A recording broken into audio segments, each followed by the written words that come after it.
Hello everyone and welcome once again to the Radiance Church Daily Devotions. This is now the continuation of our devotional series entitled Good Manners and Right Conduct. And we are now in part number 22. Today's episode is entitled Be Receptive, maging handang tumanggap.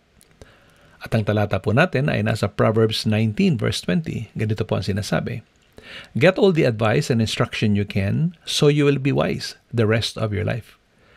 Matuto raw tayo makinig at sumunod sa mga payo na ibinibigay sa atin para manatili tayong matalino habang buhay. Punta tayo sa ating reflections. Our entire life is a never-ending process of learning. I hope every one of you agree on that or with that statement. There will never be a time when we can say that we already know everything. The reality is that no matter how intelligent, educated, or skillful we may be, there are still so many things that we still don't know about. Agree?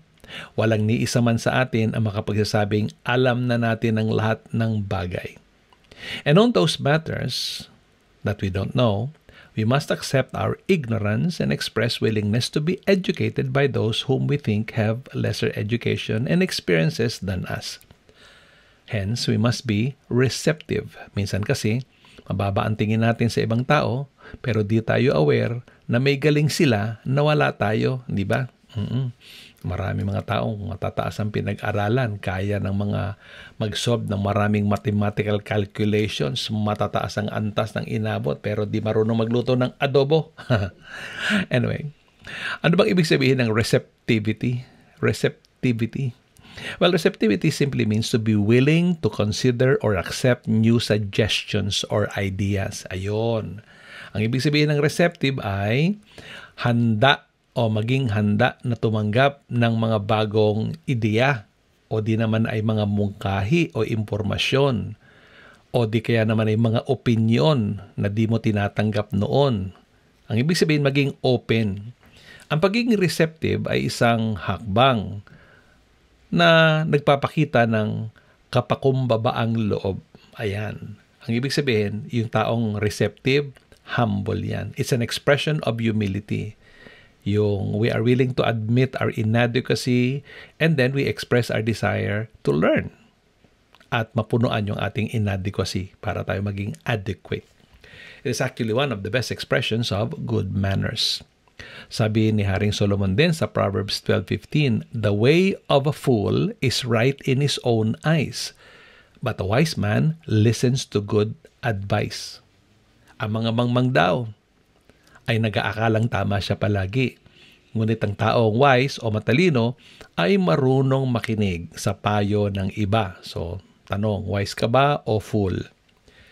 True godly wisdom is manifested not only when we teach, but also when we are able to demonstrate our keenness and enthusiasm to listen or to follow good advice or to learn new things.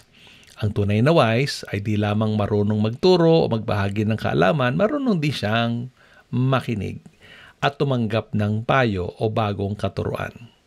Magbibigay po ako ng ilang mga kapamaraanan kung paano tayo magpa-practice ng receptivity. Tandaan po natin itong acrostic na TAKE. T-A-K-E. Una, take criticisms and corrections positively.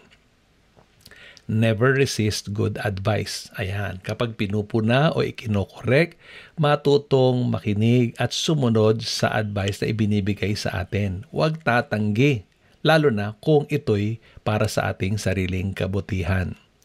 So, huwag ma-offend kapag kinikriticize at kinokorek. Yun ang letter T. Punta tayo sa A. Admit your ignorance. Never pretend to know it all.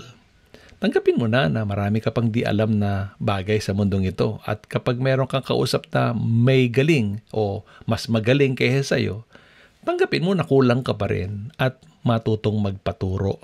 Yan, kasi mahalagang magpakita tayo ng humility para maturuan tayo. Ang susunod ay letter K. So, number 1, take. Number 2, admit. Number 3, K. Keep an open mind. Keep an open mind. Never retaliate in anger. Minsan kasi pag kinokorek tayo, nagagalit tayo, hindi ba? So, maging bukas ang pag-iisip. Imbis na magalit, mag-isip-isip.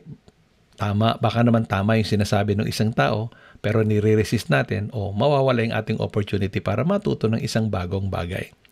So, keep an open mind. At panghuli, express appreciation to your advisors and never show animosity. Magpakita ng pagpapasalamat sa mga nagko-correct sa atin. I-appreciate natin sila. Sabihin natin, salamat ha.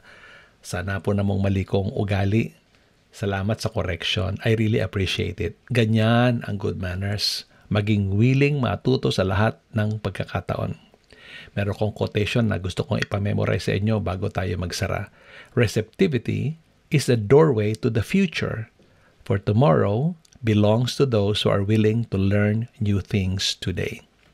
Ang pagiging handa sa pagtanggap ng payo o kataruan ay ang ating pintuan patungo sa isang magandang kinabukasan. Ang mga taong may pagnanais na matuto ng mga bagong bagay ay magtatagumpay sa kanilang buhay. O yan lamang po ang aking mga paalala sa inyo ngayong araw. Ito po'y bahagi ng Good Manners and Right Conduct. Ito po inyong lingkod, Coach Ray Clemente mula dito sa Radiance Church, Sydney, Australia. Pagpalain po kayo ng Panginoon at maligayang araw sa inyong lahat.